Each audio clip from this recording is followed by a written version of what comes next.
Picture this. You're alone in a mansion, its vast corridors stretching into darkness, the silence thick enough to hear your heartbeat. The night is still, too still, as if the world is holding its breath. Then the silence is shattered by the sound of footsteps, footsteps that aren't yours. Welcome to a night where fear is your only companion and safety is just an illusion. The night started like any other, or so I thought. I was a junior in high school, eager to make some extra money by babysitting. When my mom's friend suggested I take a job for a family in East Hampton, I jumped at the opportunity. The pay was great, and the house, well, the house was something out of a fairy tale.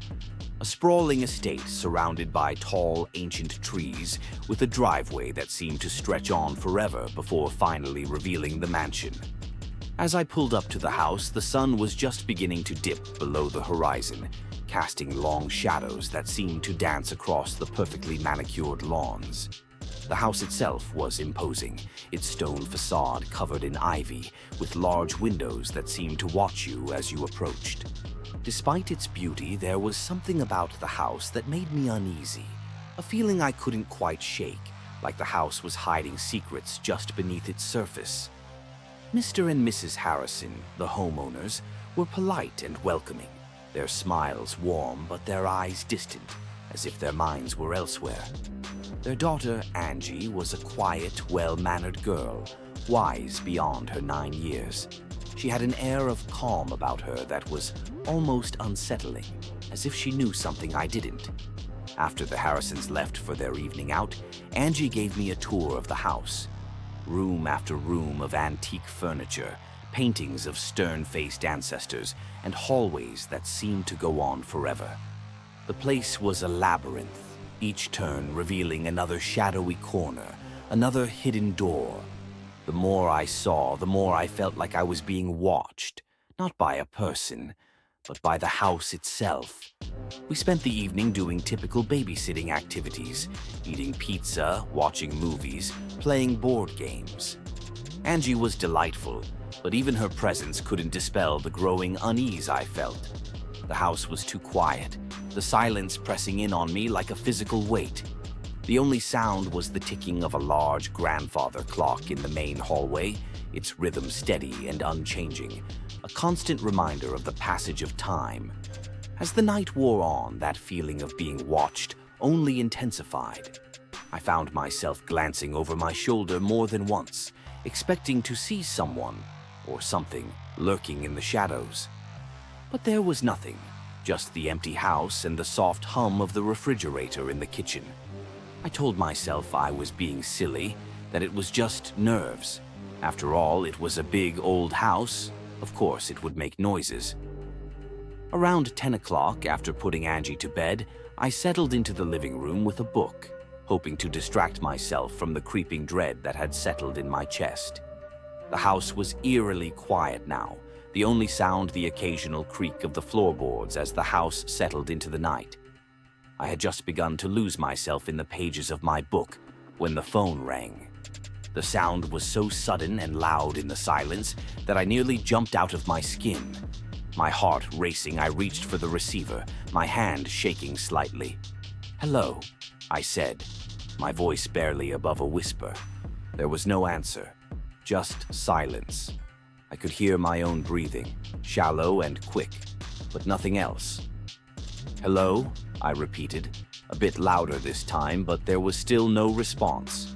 Just that oppressive silence on the other end of the line. After what felt like an eternity, the line went dead, the dial tone buzzing in my ear. I hung up, telling myself it was just a wrong number. But the unease that had been gnawing at me all night flared into full-blown fear. Something wasn't right. I could feel it in my bones, a deep, primal instinct telling me to be on guard. I tried to shake it off, to convince myself that I was just being paranoid, but the feeling wouldn't go away. It clung to me like a shadow, dark and insistent, whispering in my ear that I wasn't alone. If you're already feeling the tension, hit that like button and share this video with your friends. Trust me, the night is just getting started, and you won't want to miss what happens next. The uneasy feeling in my stomach grew stronger with each passing minute. I couldn't focus on my book anymore, the words blurring together as my mind raced with thoughts of what might be lurking in the darkness. I kept glancing at the clock, willing time to move faster, but the minutes seemed to drag on endlessly. Then, out of the corner of my eye, I noticed something outside. At first, it was just a faint glow, like a distant street light. But as the glow grew brighter, I realized it was the headlights of a car slowly making its way up the long driveway. My heart skipped a beat. I told myself it was probably just the Harrisons returning home early. But as the car got closer, I realized something was wrong. The car didn't pull up to the front of the house. Instead, it stopped halfway up the drive, its lights dimming until they were barely visible. I could just make out the shadowy figures of several men climbing out of the car, moving quickly and quietly toward the house. They didn't knock on the door or ring the bell. They just started trying the windows, as if they were looking for a way in. Panic surged through me. I had to get to Angie. I ran upstairs, taking the steps 2 at a time, my heart pounding in my chest. Angie was still asleep, her small form curled up under the blankets, oblivious to the danger. I shook her awake as gently as I could, my voice trembling as I told her we needed to hide. Without a word, Angie got out of bed and led me down the hallway to a small, unassuming closet. But instead of stepping inside, she reached behind a stack of old blankets and pulled a hidden lever. The back wall of the closet slid open with a soft click, revealing a narrow passageway that led to a small, hidden room. We crawled inside, the wall closing behind us, sealing us off from the rest of the house. The room was small and dark, lit only by a single bulb hanging from the ceiling. It was filled with old furniture and boxes, and in one corner, a dusty television sat on a low table, its screen flickering with static. "This is the safe room," Angie whispered, her voice barely audible in the stillness. "Daddy showed it to me when we moved in. We're safe here." I nodded, my throat too tight to speak. The room was equipped with a set of monitors, each one displaying a different part of the house. I watched in growing horror as the men made their way through the house, their movements slow and deliberate. They weren't in a hurry, and they didn't seem interested in taking anything. They were searching for something, or someone. I grabbed the phone in the room and dialed 911 with shaking hands. The operator's calm voice was a lifeline, and I quickly explained the situation. "We're in a safe room," I said, my voice trembling. "Please hurry." The operator assured me that help was on the way, but with every minute that passed, my fear grew. The men continued their search, moving from room to room with a terrifying efficiency. They seemed to know exactly where to look, as if they had been in the house before. I watched as one of them paused in front of Angie's bedroom door, his hand resting on the doorknob. I held my breath, my heart hammering in my chest, but after a moment he moved on, leaving the room untouched. What would you do in this situation? Would you hide or would you try to escape? Share your thoughts in the comments below, and let's see who has the best survival instincts. Time seemed to stretch on endlessly as we waited in the safe room. Every creak of the house, every rustle of the wind outside sent a fresh wave of fear through me. Angie sat quietly beside me, her small hands clutching a stuffed animal, her eyes wide but calm. I could see the fear in her, but she was doing her best to stay brave. The monitors showed the men growing more frustrated as they continued their search.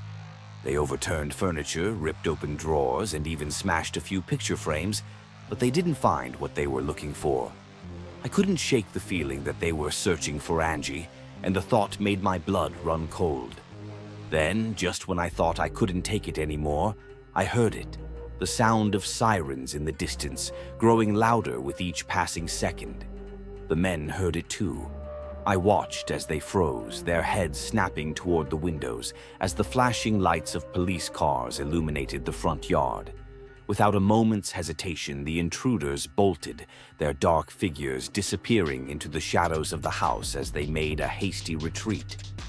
I watched on the monitors, my breath caught in my throat, as they scrambled out of the back door and vanished into the dense woods surrounding the estate. The relief that washed over me was so intense that my hands trembled uncontrollably, but the tension hadn't completely lifted. Even with the intruders gone, I couldn't shake the fear that had gripped me for the past hour. What if they came back? What if they hadn't gone far? The police were close, but not close enough. The seconds stretched on, feeling like hours as I waited for the police to reach the house.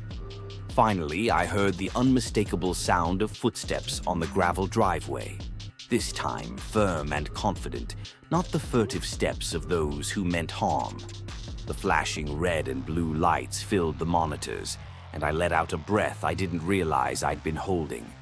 I squeezed Angie's hand, giving her a reassuring smile that I wasn't entirely sure I felt. A knock came at the door of the safe room, and through the intercom, a firm but calm voice identified himself as a police officer. I hesitated for just a moment, making sure the intruders were truly gone before unlocking the door. When I opened it, the sight of the uniformed officers was the most welcome thing I'd ever seen. They escorted us out of the safe room, their presence solid and reassuring in the aftermath of the terror that had unfolded. The house, once a place of unease, now felt like a fortress again under the watchful eyes of the law. As they led us outside, I saw Mr. and Mrs. Harrison pulling up to the house, their faces etched with worry and fear. The reunion between Angie and her parents was tearful, her mother clutching her daughter tightly, whispering words of comfort. Mr. Harrison, though visibly shaken, turned to me and thanked me profusely, his voice thick with emotion. But as much as they thanked me, I knew the real hero was Angie. It was her calmness, her knowledge of the safe room that had kept us both safe. Even after the police had thoroughly searched the grounds and declared the area safe, a part of me couldn't fully relax. The men who had broken in had a purpose, one that they didn't fulfill. That nagging thought lingered in the back of my mind as I drove home later that night. What were they looking for? And why did they choose this house? Over the next few days, the events of that night haunted my thoughts. I found myself jumping at small noises, constantly looking over my shoulder and replaying the night in my head, searching for clues that might explain the intruders' motives. The Harrisons were equally disturbed. They upgraded their security system, installed new locks, and even considered moving. But Angie was the most affected. The brave facade she had maintained during the incident cracked in the following days. She became quieter, more withdrawn, and I couldn't help but feel a pang of guilt. I kept in touch with the family for a while, but eventually, life moved on. However, the memory of that night never faded. Every so often, I would hear a noise in the middle of the night and be transported back to that moment in the safe room, the fear as real as it had been then. It was a reminder that safety is often just an illusion, and that sometimes the things we fear most aren't the things that go bump in the night, but the people who walk in the daylight. And as for the intruders, they were never caught. The police speculated that they were part of a burglary ring targeting wealthy homes, but I always felt it was something more. Something about their methodical search, their determination. It didn't feel random. Whatever they were after, I was just glad they didn't find it. But the mystery remained, a dark cloud that hung over that grand estate in East Hampton. And though I never returned, I would often wonder about the house, about Angie and her parents, and about the secrets that old house might still be hiding. If this story kept you on the edge of your seat, make sure to subscribe to Nightmare Narratives and hit the notification bell so you never miss another spine-chilling tale. Join us as we delve into more stories that blur the line between reality and nightmare. Every week brings a new tale of terror. Don't miss out.